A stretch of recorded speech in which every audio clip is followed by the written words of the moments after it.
Hey guys, how's it going? Welcome back to another video on the channel where today we're going to be doing another tactic vid on another formation. We haven't really reviewed too much recently, but it hasn't really been one of my favourite formations this year in FIFA anyway, and it is the 4-1-2-1-2 narrow. Now this is actually quite a popular formation, definitely one of the most popular formations this year in the game, and something that you do see a lot of people using recently.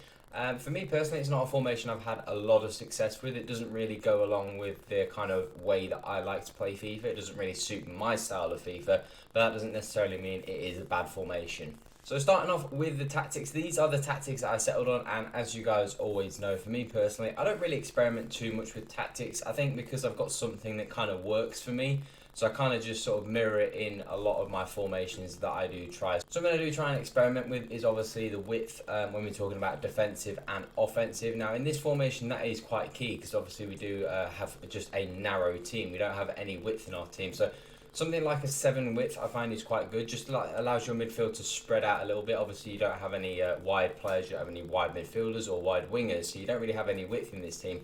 So I think it's important to maybe just have a little bit more width in your midfield because your midfield is quite tight, so they just kind of spread out a little bit, and it does kind of give you a little bit more width when you're attacking. So I just like to go a little bit wider on this formation. Depth-wise, I pretty much keep the same because I don't really want to be too high. I don't really want to be too deep. So 5 depth is kind of standard. And I've seen a lot of people, a few of you guys in the comments have said, you know, the getting behind instruction and the long ball instruction don't really work too much because obviously you experience that a lot of people typically will play drop back, so therefore there's not any space in behind. That is very, very true, and I don't disagree with that comment. Personally for me, when I play, even though that is the truth, and a lot of people do play drop back, I still personally find I get a lot of opportunities still to thread the ball in behind to my players. You know, whether I'm playing draft or whether I'm playing in rivals or champs. Yes, there are people that do play drop back, and it does make it difficult. I still think it's the best tactic to play because you do get opportunities to be able to thread the ball in behind anyway. It's just obviously with a lot of people playing drop back that those opportunities are few and far between. But I personally don't find fast build up or possession really useful at all, so you may as well play long ball because the other ones for me personally I just don't find effective at all. Offensive width as the same as defensive. I like to go a little bit wider on the offensive as well because in terms of defending, it obviously starts from the front and then goes back. You obviously need to defend with your strikers, then your midfielders, then your defenders. So obviously in the offense wants to mirror what we have in the defense. And then players in the box, corners and free kicks is the same for us. I don't change that really regardless of the formation. So now moving on to the instructions. Now this is something that we actually did experiment well with. I had a lot of good success with this.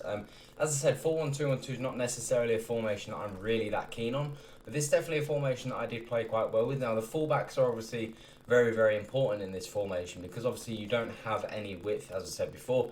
You don't have any wingers or wide midfielders, so really your only kind of outball in terms of width is your fullbacks. Now, for me personally, I don't like to play my fullbacks on balance. I don't like to give up that space in the wings because most people do play with wingers or wide players, you know, whether it's the wide cams in the 4-2-3-1 or whether it's a 4-3-3-4 variant, for example. People do have width in their team. So if you have your fullbacks going forwards, even if it's just on balance, they are going to go forwards sometimes. It does mean you're always going to give up some space. When they're on stay back while attacking, obviously it means you're not ever going to give up that space in behind. So from a personal point of view, no matter the formation, I always like to have my fullbacks on stay back while attacking. If you're someone that does have good success with using them on balance and doesn't have that problem, then by all means go on balance. But for me, these are the tactics that I used, and I found stay back while attacking is always the best to go. CDM, as always, pretty much the same for me. I prefer man mark over cut passing lanes. I've explained before, the reason why I like that is obviously because in cut passing lanes, players do typically tend to obviously jump in front of the passing lane, which obviously is a good thing if he makes the interception, but if he doesn't, he just sticks to the player really tight. And you know, for me personally, Petit is a great player at doing this as well because he's a really physical player.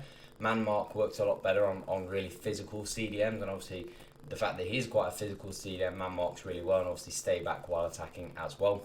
Now, interestingly, the instructions are the same for the two outside midfielders, Messi and Aouar. So in terms of the wide midfielders, obviously I've gone for get into the box for crosses. I do like to have my midfielders getting into the box. You could have them on balance, given the fact that they are balanced midfielders. You know, it makes sense to have the support on crosses on balance. So sometimes they get in, sometimes they stay back. But for me personally, I like to be on the front foot. I like to attack. I like to create more chances and have more opportunities to score goals. So I like to play a little bit more attacking and more aggressive. Therefore, I want to have more players getting forwards and into the box. So getting to the box means obviously you can have more players to be able to pick out, or more players to be able to sort of pass around, and more options in attack to be able to score more goals. And of course, I want them on cover centre as well. Now, we don't have them on covering the wing. For me personally, that's just one of the most pointless instructions. I've never found a situation where I've needed to use cover the wing. I just find it's just so ineffective. You know, you just leave massive holes in the midfield, and I just think I would rather have the holes out wide than in the middle of the pitch, because in the middle of the pitch people can hurt you, out wide they can't. So I would much rather give up the space out wide than in the middle of the pitch. Now, given the fact that we are using obviously a single cam, we're going to be bringing back our free roam technique for the single cam, which obviously is still Neymar, and this technique just works so well. You know, no matter the patch, no matter what happens in the game, this free roam technique, I'm really glad I discovered it, because it's so effective. This, you know, when it's just a single cam, it just finds so many pockets of space and just creates so many, you know, issues for your opponent defending. You know, he just, as I said, he just creates so many opportunities. He finds so many little holes and pockets of space. He links up well with everybody. Obviously, you can see the amount of links he's getting with the strikers and obviously the two wide midfielders. It's just such a crucial position in your team. If you get your central cam right, you can create so many opportunities and score so many goals. And then up front in the two striking positions with Crespo and Mbappe, I actually decided to use drift wide on the support runs. Now, obviously, this is not something I really use too much, but I think given the situation, I think this works really well, because obviously we don't have any wingers. It's a really good idea to have split strikers in this formation, which obviously when they're drifting wide, that's what they are. They become split strikers, and Neymar almost becomes a false nine. So it almost kind of becomes a bit of a 4-3-3-5 in a way, but it works so well. I found this was really effective. It's not really a combination that I've tried this year at all in this formation, but I think it works extremely well in two striker formations, especially if you don't have any width. Drifting wide, it means it's going to create some problems for your defenders, and it means their centre backs are not necessarily going to have anyone to mark. So when somebody comes to them, more often than not, they're going to really try and push out and try and jump in front, and it means your strikers can then run in behind and create that space and score them goals. So I found this worked extremely well.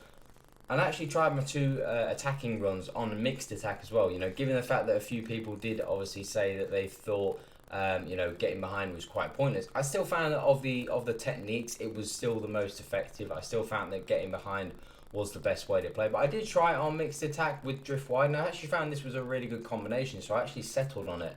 I did keep long ball on the tactic because I felt that worked very well, but because when they are on long ball, obviously on the tactic, you don't necessarily need to have getting behind in your instructions. But I found mixed attack and drift wide was a really good combination, so I didn't actually fiddle around with it too much after I set it onto that. I didn't try getting behind after that, but this worked extremely well. And these tactics were very good. Definitely a formation I would recommend. Like I said, beginning of the game, this wasn't a formation I was keen on. I didn't like this formation. I didn't like how narrow it was, but actually trying these tactics, trying something a little bit different, I actually found a really, good amount of success. Really did enjoy using this formation. It's definitely something that I'm going to think about whether I want to play with it a little bit more going forward in FIFA this year. But if you do enjoy this formation vid and you did enjoy these tactics, do let me know how they go for you in the comment section. If you want to see any more vids, do drop a thumbs up on the vid as well. Make sure you hit the subscribe button as well if you are new to the channel. And that's all for today, guys. Have an awesome day. I'm out.